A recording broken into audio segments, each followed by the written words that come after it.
잘 살아가는가? 그렇지 않다는데 우리의 딜레마가 있어요. 7장에 보면 7장 29절에 사도 바울이 24절에 이런 표현을 했어요. 오호라 나는 공고한 사람이로다. 이 사망의 몸에서 나를 누가 건져내랴. 그래서 너무 비참한 고백을 해서 학자들이 이거는 사도 바울이 구원받기 전에 이야기다라고 말하는데 아니에요. 그렇지 않아요. 제가 말씀을 연구하고 또 보고 그러니까 이것은 예수 그리스도를 영접하고 사도가 되었음에도 불구하고 그 내적으로 겪는 갈등과 이 딜레마를 솔직하게 표현한 거라고 생각을 해요. 우리가 예수 그리스도를 닮아서 가고 있는 중인데 구원이 예수님이 재림하셔서 우리의 몸이 부활의 몸으로 바뀔 그날이 될 때 이런 딜레마가 끝날 거라고 생각을 해요. 왜 그런가? 이게 안 맞아서 과도기라고 제가 말씀을 드렸어요. 우리의 영혼은 하나님 예수 그리스도를 영접함으로 그분을 믿음으로 우리가 거듭나서 하나님의 자녀가 됐어요. 우리의 신분과 우리의 소속은 이제는 하늘에 있어요. 그리고 사람의 자녀가 아니라 하나님의 자녀인데 문제는 이 영혼이 깃들고 있는 영혼과 더불어 살고 있는 육신은 여전히 옛날에 거듭나기 전에 죄짓고 살 때에 그 인간의 몸으로 살고 있으니까 안 맞는 거예요. 안 맞는 옷을 입는 거예요. 안 맞는 신발을 신는 거와 비슷해요. 안 맞는 신발 신을 때 여러분 아시죠? 저도 군대 가서 너무너무 고생을 했는데 저는 발이 길지는 않아요. 숏발이에요. 그래서 260도 어떨 때는 커요. 255도 어떨 때는 창피해서 60이라고 말하는데 55도 돼요. 볼링장 가면 느껴요. 그냥 60도 넉넉해요. 근데 60에다 맞추는데 군대는 다 맞추거든요. 그냥 거기에 몸을 맞춰야 돼요. 워커가 안 맞는 거야.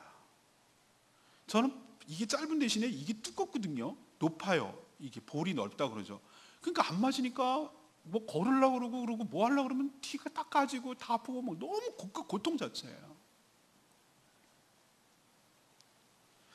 정말 맞춤형 3D 뭐 요즘 그런 게 있었으면 정말 좋겠어요. 딱 스캔을 떠가지고 거기에 발에 맞춰줬으면 얼마나 좋을까 이런 생각을 해봤어요. 택도 없는 얘기죠. 지금 그런 상태예요. 우리의 거듭난 영혼과 거기 걸맞는 육신이 같이 있으면 예수님처럼 부활의 몸이 되면 이런 딜레마와 갈등이 없을 거예요. 그래서 두 싸움이 우리 안에 있어요. 톰과 제리 얘기가 아니에요. 우리 안에 두 싸움이 있어요. 하나는 하나님의 법으로 살아가려고 하는 그런 이끌림이 있고, 근데 또 하나는 무엇이 또 우리를 충동하냐면 죄의 법이 전에 살던 대로 패턴대로 살라고 우리를 계속 충동하고 유혹하는 이것이 내적 갈등이 엄청 심해요. 근데 문제는 자꾸 넘어진다는 데 있어요. 오늘 여러분과 함께 읽었던 19절에 보세요. 뭐라고 얘기를 하죠? 읽지는 않았습니다. 19절에 피조물이 고대하는 바 하나님의 아들들이 나타나는 것이니 20절에 피조물이 허무한데 굴복한다 이 말이에요. 허무한데 자꾸 굴복하는 거예요. 이게 무슨 뜻이냐면은 자꾸 내적인 싸움을 하고 있는데 어디에 지냐면은 죄의 법에 우리가 자꾸 져요. 거듭났는데도 자꾸 육신의 욕망을 따라 간다고요. 제가 그 성경적인 표현을 하면 3종 세트 있잖아요. 죄에 가는 거. 하나는 육신의 정욕, 하나는 안목의 정욕, 세 번째는 이생의 자랑. 이 세 가지에 이끌려요. 우리 사람이 이 부패함이 남아 있어가지고 육신의 정욕 아시죠? 성적인 타락, 그다음에 막 탐욕스럽게 먹는 거, 눈의 정욕은 뭐 내가 눈에 즐겁게 하려는 모든 시도들. 이생의 자랑이 뭡니까? 조금만 있으면 남에게 의시되고 비교하고 상대적 우월감에 느끼려고 하는 나의 삶의 태도들, 뭐 이런 것들이 전부 다 이 죄의 법에 따르는 속성들이거든요. 근데 자꾸 여기에 넘어져요. 그래서 사람뿐만 아니라 모든 피조물들, 우리가 저질러 놓는 일 때문에 동물들이니 식물들이니 자연까지도 고통 가운데 있고 힘들어 하거든요. 그래서 거기서 해방되어 가지고 썩어짐의 종로를 해서 해방되어서 살기를 정말 간절히 바라고 있어요. 이게 지금 요 상태예요, 우리가. 그리고 우리를 지배하지는 않지만 여전히 사단의 권세가 굉장히 강력해요. 세상의 권세자들을 장악하면서 우리를 여러 가지 법으로, 제도로, 문화로 우리를 굉장히 압박하고 쪼여요. 우리는 비교적 종교의 자유에서 살고 있지만 이슬람이나 공산권에 보면은, 불교권이나 이런 데 보면은 정말로 예수 그리스도를 믿는다는 것을 목숨을 내놓고 믿어야 되는 거예요. 여전히 세상 권세를 장악하고 있는 사단의 권세가 굉장히 강력하게 생각 속에, 이데올로기 속에, 여러 가지 제도나 체제나 이런 것들 속에 심어져 있는 사단의 권세가 여전히 휘두르고 있어요. 이게 우리의 현실이에요. 그럼 개별적으로 보면 어떤가? 여러분과 함께 읽었죠? 36절 보세요. 기록된 바, 이건 시편에 있는 말씀을 갖다가 인용한 거예요. 44편 22절을 인용한 건데, 우리가 종일 주를 위하여 죽임을 당하게 되며 도살당할 양같이 여김을 받았느니라. 이 얘기는 뭐냐? 우리의 지금 현재의 모습을 보이는 거예요. 마치 주님을 위해서 도살당할 양처럼 그렇게 연약하고 위험에 노출된 상태에 있다는 거예요. 매일매일 살아가는 것이 사르는 빵 같고 너무 위험하고 너무 어렵고 너무 버겁고 이것이 우리의 삶이에요. 이게 우리의 실존일지인데 오늘 드리고 싶은 말씀은 이거예요. 이렇게 힘들고 이렇게 어려운 가운데 있으면도 우리에게 소망이 있습니까? 우리가 이런 현실을 이겨낼 수가 있겠습니까? 이것이 바로 오늘의 질문이거든요. 그래서 미리 결론적인 질문을 하자면, 우리가 이런 어려움에 있음에도 불구하고, 이런 딜레마와 이런 실패와 이런 연속적인 좌절 가운데 있으면서도, 이런 어려움 가운데 있으면서도, 이런 위험 가운데 있으면서도 우리가 넉넉하게 이길 수 있는 이유가 뭡니까? 우리가 승리할 수 있는 근거가 뭡니까? 이것을 알 때 우리가 위축되지 않냐고, 그 오늘 말씀처럼 영적으로 육적으로 모든 세상에서 승리하며 살아가게 될 줄로 믿습니다. 오늘 말씀 잘 들으시고 내가 영적으로 육적으로 위축된 가운데 있다면 오늘 말씀을 통해서 다시 회복하시고 우리가 승리의 삶을 살 수 있는 비결이 무엇인지를 깨달으시고 그 말씀대로 넉넉하게 승리하는 복된 인생 살기를 축복합니다. 자, 그러면 첫 번째, 우리가 넉넉하게 이길 수 있는 첫 번째 이유는 26절 말씀 때문에 그래요.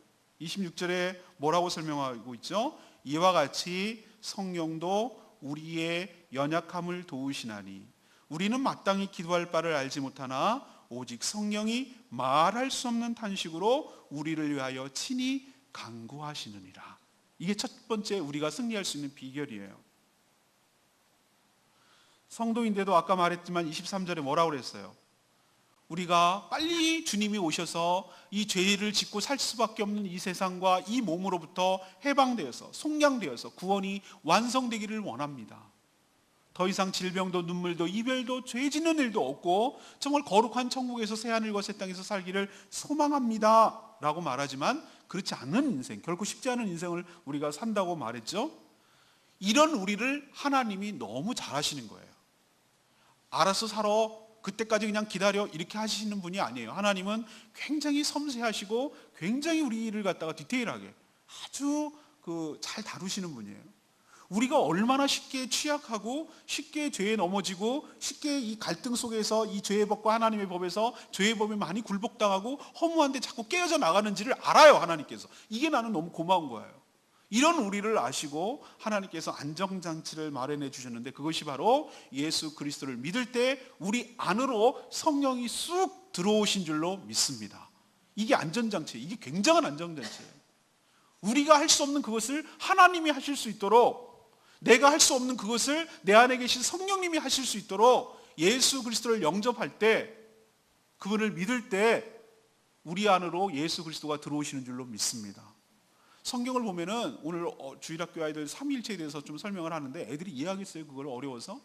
성경을 보면은 정말 이슬람 애들은 이거는 이해할 수가 없어요. 걔네들 유일신 하나님만 하는데 어떻게 성부 하나님과 성령 하나님이 같은 하나님이냐 그러면 얘네는 도대체 이해를 못해요. 삼위일체를 이해를 못해요. 이건 이해의 대상이 아니라 믿음의 대상이지 이해할 수 없어요. 인간의 논리로 안 돼. 이게 어떻게 성이에요?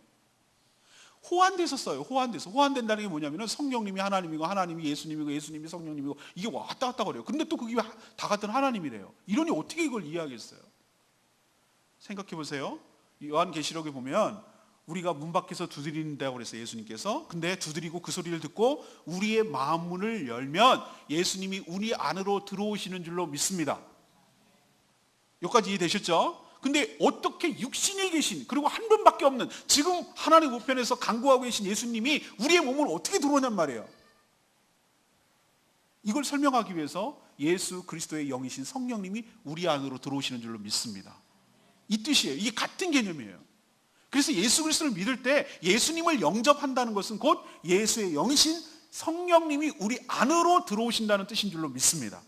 그래서 우리는 겉으로는 똑같이 보이지만 귀신 신 사람들은 겉은 똑같이 보여요. 그 안에 다른 영이 있어요. 그거와 똑같은 이치로 우린 겉은 똑같이 보이지만 우리 안으로 성령이 들어오셔서 우리가 하나님의 자녀인 것을 증거하는 줄로 믿습니다. 그러면 하나님의 증거인 것을, 하나님의 자녀인 것을 증거하는 것만으로 끝나냐? 그거 아니에요. 그것만 하는 거 아니에요. 성령님께서 그 역할만 하시는 것이 아니에요. 성령께서 하시는 일은 어마어마해요. 여러분 상상 초월이에요. 제가 맨 마지막 결론에서 말씀드리라고 했습니다. 모든 구원의 전 과정은 성부 하나님, 성자 예수님, 성령 하나님, 삼위 하나님의 협력이고 합력이고 합작이고 세 분이 서로 동업하면서 이 일을 완성시켜내시는 분이에요. 성령 하나님께서 우리에게 하시는 일은 엄청나요. 예수님께서 뭐라고 그랬습니까? 보혜사, 너를 돕는, 너를 변호하는 분이 있을 거라고 그랬어요. 그분을 보낼 거라고. 그 성령이에요. 우리가 하나님 말씀을 알 수 있도록 깨우쳐 주시고 그 말씀대로 살아갈수록 인도하시고 우리가 예수 그리스도의 형상을 닮아가도록 가르쳐 주시는 분이 성령님이신 줄로 믿습니다. 근데 그거 말고 오늘만 들어보자면 성령께서 우리를 위해서 하시는 것 중에 하나가 우리는 기도조차 하질 못해요. 기도조차. 무엇을 어떻게 해야 되는지 기도조차 못해요. 너무나 삶에 눌려있고 너무나 슬픔에 갇혀있고 너무나 연약하고 너무나 무지하고 그래서 우리는 하나님께 도움을 청해야 되는데 어떻게 도움을 청해야 될지 몰라요. 그리고 기도조차 못하는 연약한 사람이에요. 근데 하나님께서 그런 우리를 위해서 우리 안에 계신 성령께서 우리를 위하여 하나님께 간구하고 계시는 줄로 믿습니다. 이게 하나님께서 우리를 넉넉하게 승리할 수 있게 하는 비결이고 안전장치라고요. 이게 왜 탁월한 하나님의 지혜이고 비결이냐면은 생각해 보세요. 성령님이 우리 안에 계시기 때문에 우리 안에 몸 안에 우리 영혼 안에 계시기 때문에 우리와 함께 계시기 때문에 우리의 속마음과 우리의 속사정과 우리의 말하지 못할 만큼 아픈 누구한테 얘기도 꺼내지 못할 만큼의 아픈 것을 성령님은 내 안에 계시기 때문에 내 속마음을 누구보다도 잘 아시는 분인 줄로 믿습니다. 내 속사정을 잘 안다고요. 우리는 남자들은 자존심 상해가지고 어떨 때는 참 와이프한테도 어떨 때는 얘기 못할 게 있어요. 저도 살아보니까 그 얘기는 참 못하겠더라고요. 그런 것도 있어요. 아무리 다 얘기를 한다 하더라도. 또 어떤 거는 정말로 이거는 말 못할 그런 게 자기만의 아픔이 있어요. 근데 나 이거를 어디서 발설도 못하고 어디서 얘기도 못하고 끙끙 앓고 있는 그것조차도 내 안에 계신 성령께서 나의 사정을 누구보다도 잘 아실 줄로 믿습니다. 그 사정을 하나님께 아뢰는다는 거예요. 또 하나, 그분은 하나님의 영이에요. 성령님이 하나님의 영이기 때문에 하나님의 마음과 하나님의 뜻을 제일 잘하는 분이 성령님인 줄로 믿습니다. 그래서 우리는 엉뚱하게 기도해요. 우리는 막 방향도 틀리고 잘못된 것을 구해요. 이런 상황이면 이렇게 구해야 되는데 우리는 엉뚱하게 구하고 잘못 구하고 이렇게 얘기를 해요. 근데 걱정하지 마세요. 성령님께서 하나님의 뜻을 제일 잘하는 성령님께서 우리를 위해서 간구하시는데 하나님의 뜻대로 하나님의 뜻에 부합하도록 우리를 위해서 친히 간구하시는 분인 줄로 믿습니다.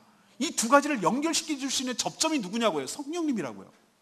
우리의 사정도 제일 잘 알고 하나님의 뜻도 제일 잘하는 그분께서 내 안에 계셔서 우리를 위하여 말할 수 없는 탄식으로, 이거는 뭐냐면은 우리를 안타까워하면서 우리의 형편을 우리를 누구보다도 안타까워하면서 마음을 다해가면서 친히 하나님 앞에 간구하고 계신 분이 성령님이라, 우리 안에 계신 성령님이라.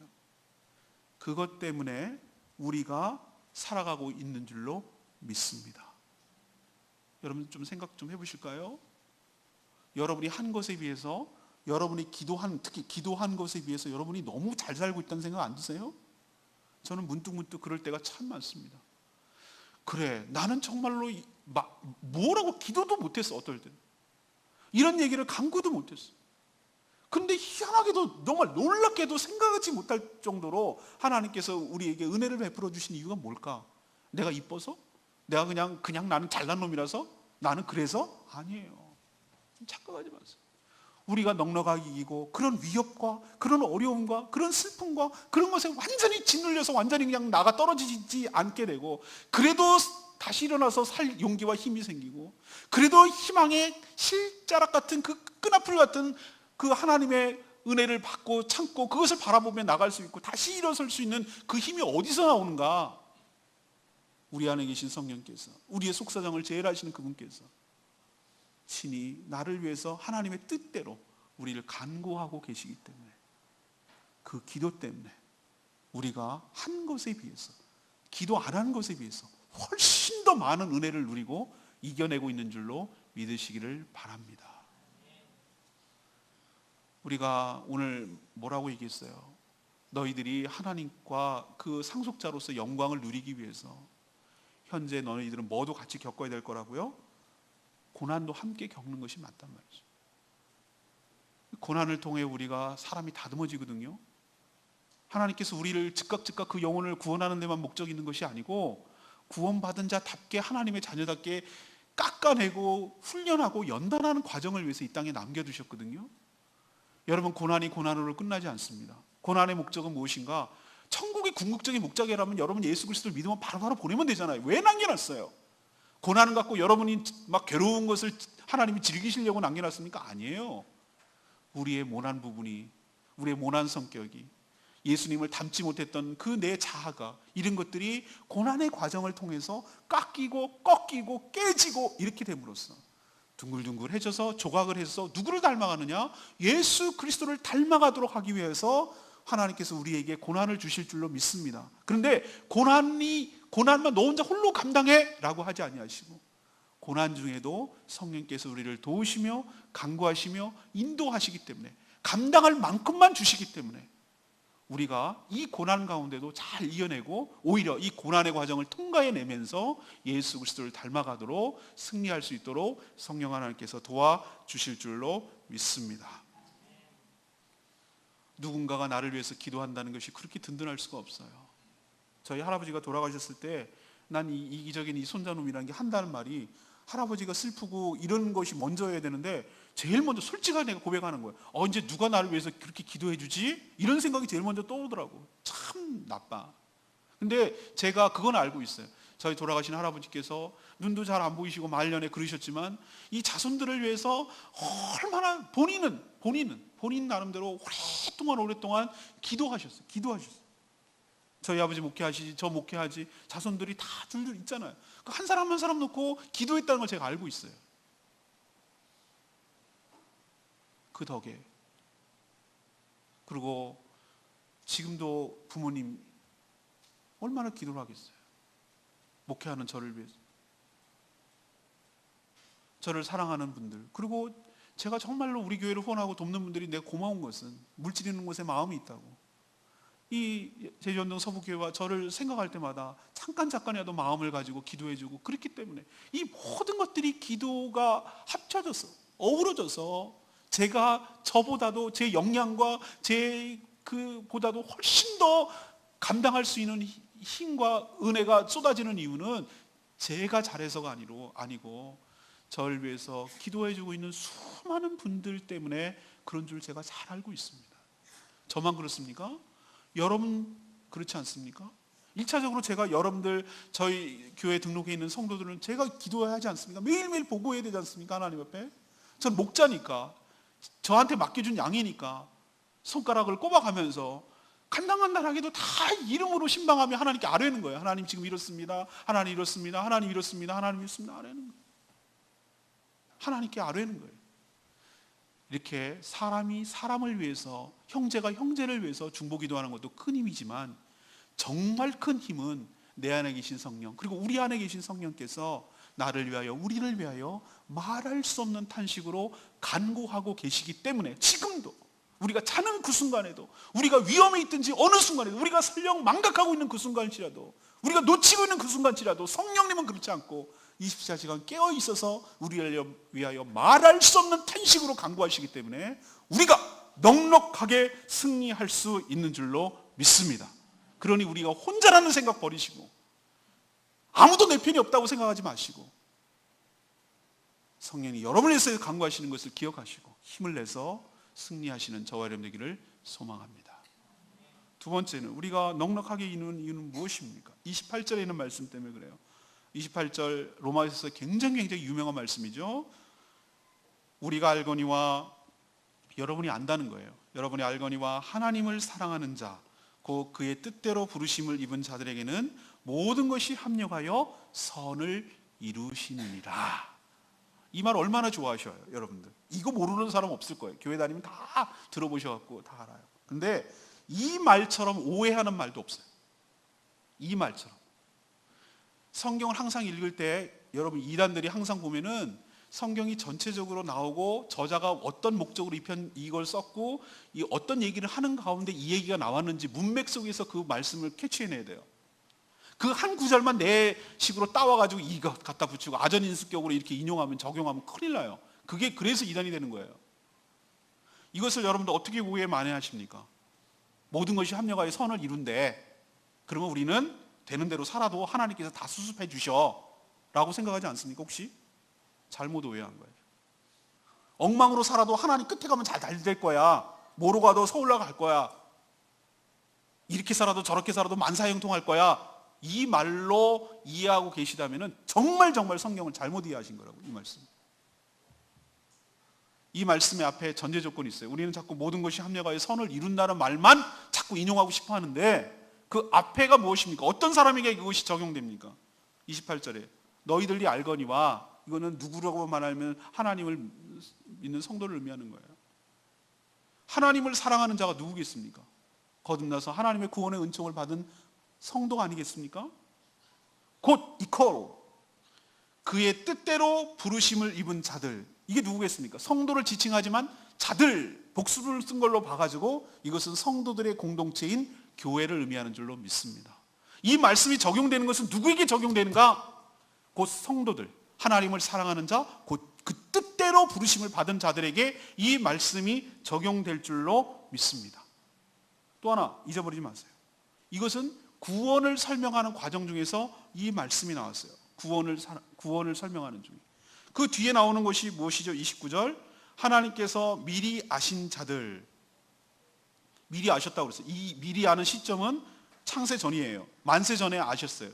그리고 그 아들의 형상을 본받게 하기 위하여, 지금 우리를 하나님의 형상을 본받게 하기 위해서 지금 성화시키고 훈련시키고 고난을 주고 있어요. 우린 그 구원의 과정 중에 있어요. 여정 중에 한가운데 있어요. 미리 정하셨어요. 우리를 하나님께서 너 하는 거 봐서 선택한 것이 아니에요. 이번 주에 묵상하는 내용 중에 로마서에 나오는 것이 뭐냐면, 여러분 생각해 보세요. 우리가 하는 것 봐서 구원해 주신 것이 아니에요. 에서와 야곱의 둘 중에 있을 때 하나님은 엄마 뱃속에 있을 때 리브가에게 큰 자가 작은 어린 자를 섬길 거라고 그랬어요. 이 얘기는 에서가 야곱을 섬길 거란 얘기예요. 태어나기 전에.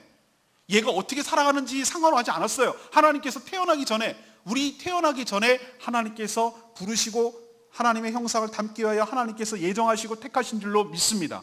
우리는 우연하게 예수 그리스도를 믿은 것이 아니라 벌써부터 하나님의 계획 가운데 있는 존재인 줄로 믿습니다.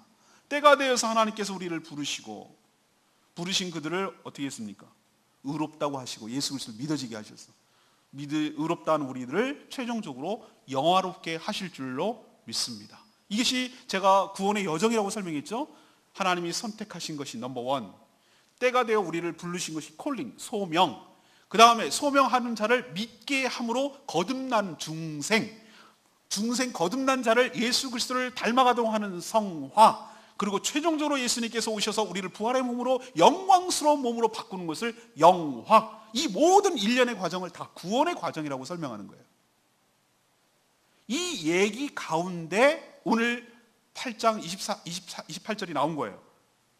이런 구원을 이루시는 데 있어서 모든 것이 합력하여 선을 이루느니라. 이제 좀 이해되십니까? 이 얘기는 뭐냐? 하나님께서 여러분의 구원을 완성하고 여러분께서 최종적으로 구원이 완결되도록 하는 데 있어서, 구원을 이루는 데 있어서 하나님이 쓸 수 있는 모든 카드, 모든 방법, 모든 다양성을 다 동원하셔서 여러분의 구원이 최종적으로 완결되고 이루어지는데 하나님은 결코 실패하지 아니하시고, 여기서 말하는 것은 선은 좋은 일이 아니고 구원의 완성을 의미하는 것이죠. 모든 것이 합력하여 선을 이루어 내실 줄로 믿습니다. 이것이 하나님의 약속이에요. 우리가 하는 것은 이렇게 살다가는 정말 구원이 완성될까? 이 모양 이 꼴로 정말 천국에 갈 수 있을까? 정말 부끄럽고 창피하지 않을까? 라고 생각하는 것은 여러분의 생각이죠. 어떨 때는 내가 구원에서 이탈된 거 아닐까? 하나님 나를 버린 것 아닐까? 이런 생각이 들 만큼 엉망으로 살 때도 있죠. 사람이 어떻게 늘 신앙만 좋겠어요? 우여곡절을 많이 타요. 롤러코스터를 많이 탑니다. 하나는 완전히 땅바닥에 거꾸러져가지고 안 믿는 사람보다도 더 낙담이 되고 한없이 밑으로 까부러질 때도 있어요. 또 어떨 때는 또 은혜를 받고 정말 세상을 위해서 순교자의 삶을 살아갈 것처럼 하이에 있는 때도 있어요. 그게 살아있는 아니겠습니까? 그게 살아있다는 증거 아니겠습니까? 항상 이런 사람은 없어요. 저도 롤러코스터를 타요. 근데 여러분이 기억하셔야 될 것이 있어요. 높을 때나 내가 저점을 통과할 때나 여러분 걱정하지 마세요. 하나님께서 여러분을 구원을 모든 전 과정을 붙들고 계시고 그 구원에서 이탈하지 않도록 그 구원을 완성해내도록 모든 것들을 다 동원하셔서 모든 것이 합력하여서 모든 방법과 다양성과 가능성을 다 하나님이 동원하시고 다 이끌어내셔서 삼위 하나님께서 그래서 여러분의 구원이 최종적으로 완결되고 완성될 때까지 하나님께서 친히 주도하시고 이끌어내시고 완성하여 주실 줄로 믿습니다. 그러니 두려워하지 말라고. 그러니 낭망하지 말라고. 한 번 넘어졌다고 끝났다고 포기하지 말라고. 여러분은 그렇게 말할 수 있을지 모르지만 하나님은 여러분 절대 놓지 않아요. 하나님은 절대 여러분을 갖다가 그냥 포기하지 않아요. 여러분이 그렇게 했다고 여러분을 놓지 않아요. 제가 생명의 삶 할 때 그 표현 썼잖아요. 우리 딸님이 그 라이프 가드 그거예요. 생명하는 사람. 그 자격증이 있나 봐요. 수영을 잘해가지고 끌고 와서 이렇게 하는 그거 말하는 거예요. 물 꼴딱꼴딱 먹어가지고 이미 정신을 잃었어요. 손 잡으세요. 손 잡으세요. 손 잡았어요. 근데 너무 물을 먹어갖고 졌어요. 손을 놔버렸어 그 사람. 그 사람 죽었겠네. 안 죽어요. 왜? 그 사람이 손을 잡고 있는 라이프 가드가 있기 때문에. 우리는 때로 살면서 너무 삶이 지치고 힘들고 또 때로는 너무나 세상 속에 타락해가지고 하나님을 잊어버리고 살 때도 있어요. 놔버린 때도 있어요. 하나님을 떠난 것처럼 느껴질 때도 있어요. 근데 여러분은 하나님을 놓았을지 모르지만 하나님은 여러분을 안 놔요. 그래서 여러분의 구원이 완성되는 줄로 믿습니다. 그래서 여러분이 이길 수가 있는 비결이 여기 있는 거예요. 내는 숨 넘어가고 의식도 없어요. 난 물 많이 먹어가지고 세상 속에 물을 너무 많이 먹어가지고 죄의 물을 너무 많이 마셔가지고 나는 정신까지 잃었어. 난 내 의지대로 이제는 안 돼. 그냥 그대로 놔두면 떠내려가고 죽는 거예요. 근데 그렇게 의식조차 없는 나를 끌고 무트로 끌고 나가는 분이 계신데 그분이 예수 그리스도 하나님 성령님 세 분이 합작을 해서 우리의 구원의 완성을 위해서 이끌어내시고 계시기 때문에 붙들고 계시기 때문에 우리를 끌고 가기 때문에 다시 살려내기 때문에 우리가 넉넉하게 이기는 줄로 믿습니다. 그러니 두려워하지 마시고 하나님을 끝까지 신뢰하는 저와 여러분 되기를 소망합니다. 마지막 세 번째는 39절에 있는 말씀이에요. 높음이나 깊음이나 다른 어떤 피조물이라도 우리 주 그리스도 예수 안에 있는 하나님의 사랑에서 끊을 수 없느니라. 이게 이기는 비결이에요. 사도 바울이 31절부터 질문 형식으로 도전을 해요. 이 질문은 몰라서 질문하는 것이 아니에요. 우리도 어떻게 말할 때 강조법을 쓰기 위해서 그렇지 않습니까? 라고 하는 것은 그렇지 않다라는 것을 확인하기 위한 것이 아니라 그렇지 않다라는 것을 강조하기 위해서 쓰는 말이 질문법이에요. 질문법을 때로는 써요. 오늘 사도 바울이 31절부터 쭉 39절까지 하고 싶은 얘기는 한마디로 요약하면 이거예요. 하나님이 내 편인데 하나님이 나를 사랑하시는데 누가 감히 어떻게 할 수가 있겠습니까? 어떻게 구원에서 이탈할 수가 있겠습니까? 어떻게 우리가 질 수가 있겠습니까? 그 얘기를 하고 싶은 거예요. 그래서 다양한 질문 형식으로 우리를 도전하고 있는 것이에요. 예를 들면 31절에 이런 얘기예요. 하나님 이 일에 모든 일에 우리가 무슨 말을 하겠습니까? 만일 하나님이 우리를 위하시는데 누가 우리를 대적하겠습니까? 누가 우리를 대적하리요? 하나님이 내 편이 되어주시는데 누가 감히 나를 갖다가 해하고 누가 감히 나를 죄 있다고 말하겠느냐 이 말이에요. 하나님이 내 편이신데. 우리도 어렸을 때 꼬맹이 때 형아 있으면 그렇게 든든하잖아요. 싸움할 때 맨날 지네끼리 싸우다가 같은 동년배끼리 놀잖아요. 막 놀다가 이제 얻어 터지고 깨지고 왔어요. 그러면 어디 가면 누구 이릅니까? 형아 형아하고 데리고 오면 야 그때는 형아가 걔네들한테는 그거잖아요. 형아 없는 사람 되게 서러워요. 그래요. 우리를 정죄하고 우리를 판단하고 우리를 몰아세우고 우리를 막 뭐라고 하는 사단의 어둠의 세력들 우리 속이는 그런 많아요. 근데 여러분 우리 넘어져요. 우린 때로 약해요. 우리 그거 알아요, 하나님께서. 그렇지만 걱정하지 마세요. 내 등 뒤에, 나의 등 뒤에서, 그 찬양 있잖아요. 나의 등 뒤에서 나를 도우시는 그분, 내 편이 되어주시는 분, 누가 뭐라고 해도 여전히 내 편이 되어주시는 분, 설령 나의 연약함 때문에 내가 넘어졌다 하더라도 끝까지 나의 변호가 되어주시고 내 편이 되어주시는 그분이 나의 하나님이라고요. 누가 뭐라고 그래 내 새끼 가지고, 이렇게 하시는 분이 하나님이에요. 그래서 오늘 그렇게 표현하는 거예요. 무슨 말을 하겠습니까? 하나님이 우리를 위하시는데 누가 나를 대적할 수가 있겠습니까? 이 질문은 그만큼 든든하다, 우리가 이길 수 있는 비결이 여기 있다라는 것을 얘기하고 싶은 거예요. 하나님이 32절에 뭐라고 그랬어요? 하나님이 그럼 내 편이 된다는 증거가 뭔데요? 우리가 죄인 되었을 때, 하나님과 원수 상태로 있었을 때에 자기 아들, 독생자 아들을, 우리 원수인 우리를 위해서 죽여서 우리 죄값을 치러주실 만큼 우리를 위하여 독생자까지 내어주시는 분께서, 자기 아들까지 내어주시는 분께서 뭐가 아까워서 우리에게 이거는 안 돼 라고 말할 수가 있겠는가? 하나님이 이처럼 우리를 정말로 독생자까지 내어주시는 분께서 뭐가 아쉬워서 우리를 안 주시겠는가? 하늘 보면 열을 알잖아요. 아들을 내어주신 분이 우리가 이거 아쉽다고 이건 안 돼, 이걸 아껴야 돼, 이렇게 말할 수가 있겠습니까? 다 준다는 얘기예요. 그렇게 우리의 모든 필요를 채우시는 분이 계신데, 이분이 내 편이신데, 그분의 우리를 이렇게 사랑하시는데 누가 감히 우리를 갖다가 뭐라고 할 수가 있겠습니까? 또 34절에 그런 얘기를, 예수 그리스도 얘기하잖아요. 누가 우리를 정죄하겠습니까? 누가 우리를 죄 있다고 하겠습니까? 왜 그렇게 할 수가 없냐면은 예수께서 우리의 죄값을 치르기 위하여 우리와 함께 연합이 되어서 우리가 죽어야 될 그 죄값을 친히 함께 더불어 예수와 연합되어서 예수님과 함께 우리가 십자가에 못 박혀 죽은 줄로 믿습니다. 우리가 하나님 앞에서 살게 하기 위해서 3일 만에 다시 부활한 줄로 믿습니다. 예수 안에 있는 자들을 우리와 똑같은 효력이 발생하는 것이에요. 우리는 어떤 자들인가? 예수 그리스도와 함께 죽은 자들이고 하나님 앞에서 산 자들인 줄로 믿습니다. 그렇기 때문에 우리를 넌 죄 있어 라고 말할 수가 없는 거예요. 왜? 죄인인 나는 십자가에서 이미 죽은 줄로 믿습니다. 우리를 정죄할 자가 없다는 거예요. 왜? 예수 안에 있기 때문에. 이게 바로 우리가 넉넉하게 승리할 수 있는 비결 중에 하나예요. 그리고 누가 감히 그리스도의 사랑에서 우리를 끊겠습니까? 33절의 말씀.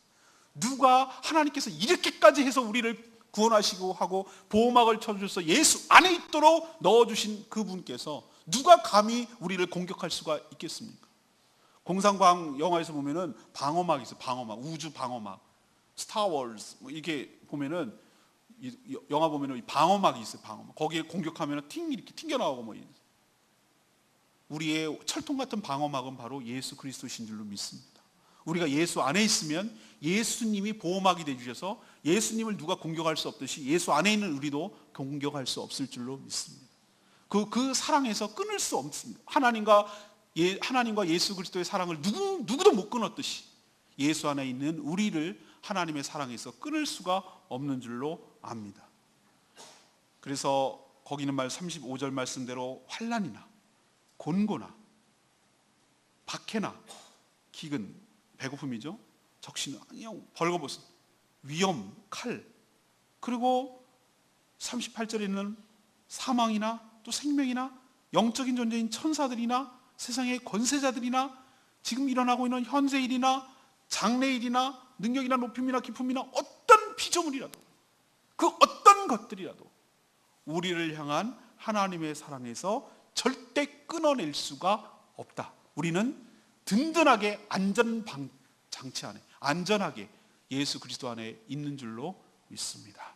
그래서 우리가 넉넉하게 환난 중에도 사랑하시는 그 삼위 하나님의 사랑 때문에 우리가 넉넉하게 승리할 수 있는 줄로 압니다. 사랑하는 여러분, 하나님이 여러분 편이세요.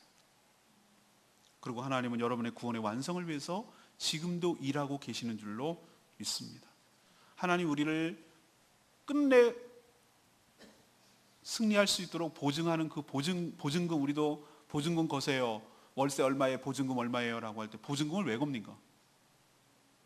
월세를 못 낼 때 거기서 속된 말로 까기 위해서 그런 걸 보증금을 걸라고 하는 거 아니에요? 못 믿으니까 보증하는 거잖아요. 우리의 구원의 보증이 뭡니까? 성령님이 우리의 보증인 줄로 믿습니다. 우리 안에 성령을 주셨다는 그 자체가 하나님이 구원을 책임진다는 뜻이에요. 우리를 어느 존재로 보냐면 신적인 존재로 본다는 거예요. 하나님의 영이 깃들고 있다고요. 우리의 존재를 그냥 별 볼 일 없는 것처럼 보이지만 하나님 눈에는 우린 그렇게 보이는 게 아니에요. 예수의 피값으로 우리를 구원할 만큼 가치 있는 존재이고, 우리 안에 하나님의 자신의 영을 그 안에 넣어서 우리를 하나님의 수준까지, 레벨까지 끌어올릴 계획을 하고 계시고, 우리의 구원의 완성을 위해서 지금도 성삼위 하나님은 합력하여 이루어 계시고 계신 줄로 믿습니다. 그러니 사단에게 속지 말고, 거짓말에 넘어가지 말고, 또 살면서 죄를 짓고 또 살면서 좌절할 일도 생겼다고 그래가지고 엎어지지 말고, 하나님이 여전히 여러분의 편이 되어주시고 계심을 기억하고, 넘어졌다 하더라도 다시 툭툭 털고 일어나시고, 죄졌다 하더라도 회개하고 용서를 구하고 다시 일어서시고, 다시 가까워지시고, 멀어지지 마시고, 죄책감 속에 시달리지 마시고, 또 시험 들었다 하더라도 하나님께서 우리를 사랑하시고 그분이 내 편이 되어주신 걸 기억하고 그 안에서 일어서시고 용서하시고, 그래서 넉넉하게 이겨내시는 저와 여러분 되기를 소망합니다. 성령의 도우심을 받으셔서 여러분의 악한 행실을 죽이시면 모든 어둠이 떠나가고 여러분이 이겨나가게 될 줄로 믿습니다. 그러기 위해서 성령의 음성을 예민하게 귀 기울이셔야 되고요, 성령의 음성을 잘 분별하셔야 되고요, 하나님의 말씀을 잘 들으셔야 돼요. 그래야 우리가 이길 수 있는 비결이 거기서 나와요. 안 들으면 장사 없어요. 성령의 음성을 고의적으로 거절하면 대책이 없어요. 자꾸 넘어지고 연약해지는 거예요. 그러나 우리가 이길 수 있는 장치가 있다니까 이걸 사용하시라고요. 육신의 행실을 성령으로 죽이세요. 그리고 선택 상황에서 성령을 택하세요. 육신에 져서 자꾸 넘어지지 마세요. 우리 이길 수 있는 방법이 있어요. 성령을 붙드세요. 그러면은 성령께서 여러분을 도와주실 줄로 믿습니다. 자꾸 하나님께 원망하고 핑계대지 마세요. 선택은 자기 죄를 선택해놓고서 나 이렇게 만들었다고 하나님 그러면 안 돼요. 우리가 선택권이 있어요. 전에는 선택권이 없었어요. 이제는 선택권이 생겼어요. 하나님을 붙드세요. 성령의 음성을 귀 기울이세요. 성령께서 뭐라고 하실 때 내 안에 갈등을 줘요. 우리 안에 분명히 있어요. 여러분이 잘 알아요. 더 예민해져요. 예수 그리스도를 믿게 되면은 성령께서 여러분이 제일 잘 알아요. 속이지 마세요. 여러분 욕심 따라 간 것이고 여러분 선택해서 그 꼴을 당한 거예요. 그것을 내쳐버리고 성령을 택하세요. 그러면 성령께서 여러분을 이기도록 도우시고 이끄시고 인도하여 주실 줄로 믿습니다. 두 번째는, 여러분 인생이 롤러코스터, 한 산 넘으면 또 산, 한 산 넘으면 또 산, 이거는 정말 살 수가 없어. 그래서 정말 어떨 때는 신앙생활 하는 것을 포기하는 사람도 있어요. 근데 연약함에도 불구하고 아까 말했죠, 우리 때문에 구원이 완성되는 거 아니라고, 우리 봐서 구원하는 거 아니라고, 우리의 행동 때문에 구원해 주신 것이 아니라고, 에사하고 야곱이 우리의 그 행동을 보고 택한 것이 아니라고, 만세전에 택하시고 구원을 작정하신 분이 구원을 친히 완성하시고 이루실 줄로 믿습니다. 그러니 현실에 넘어졌다고 낭망하거나 좌절하지 마시고 주님 손 붙들고, 이렇게 세워주시는 거 붙들고 다시 일어서는 여러분 되시기를 바랍니다. 하나님이 여러분 편 되어주세요. 하나님이 여러분 편이에요. 누가 내 새끼 갖고 뭐라 그래? 하나님 말씀이에요. 누구도 감히 우리를 뭐라 그럴 사람이 없어요. 그 사랑을 막을 것이 없어요. 최후 승리는 우리 것이에요. 그러니 당당하게 넉넉하게 이 땅이 힘들고 어려울지라도, 인생이 녹록지 않더라도 주님 붙들고 다시 일어서는 저와 여러분 되기를 소망합니다. 오늘 말씀 붙들고 기도하기 전에 제가 이 말씀 준비하면서 너무 은혜 받은 찬양이 있어요. 오직 예수뿐이네, 이 찬양인데 아마 악보가 뜰 거예요. 여러분 찬양이 없습니다만 화면 보시고 이 찬양 같이 불렀으면 좋겠습니다.